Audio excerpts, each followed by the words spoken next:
Kung kayo ay mahilig sa kasoy at namamahalan kayo doon sa mga kasoy na nabibili natin sa lako na nagkakahalaga ng 150 tapos isang baso lang, or kaya naman hindi kayo makapunta ng malayong lugar na bibilhan ng kasoy, ito yung isa sa recommend ko sa inyo na hindi nyo na kailangan lumabas to buy kasoy or ng cashew nuts na kung saan paborito nyong papakin, kutkutin kapag may ginagawa kayo, nagiinom, or kaya naman nanonood ng mga pelikula.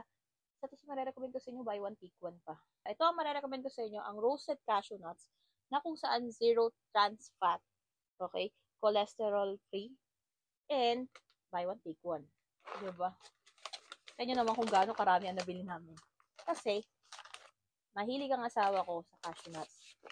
And yung papa ko, papabili din. Yung pamangkin niya at saka yung kapatid niya. Dahil nga, favorite nga ng asawa ko, ay hindi ko na siya nabibidyohan dahil nga, mabilis siya maubos. And ang kagandahan dito guys is ziplock. O diba? Itong klase yung nuts niya sa loob. Ganyan siya. Super yummy and super healthy. So, if you wanted this, guys, you can visit my basket. Lalo na sa mga taong mahilig sa nuts dyan, pwede nyo rin silang regaluhan ng ganito. Kung mahilig kayo sa mga ganito, hindi na kayo mahirapan pa maghanap. Di-deliver na mismo sa mismong bahay ninyo. Sarap. Diba? Resealable pa. Bongga.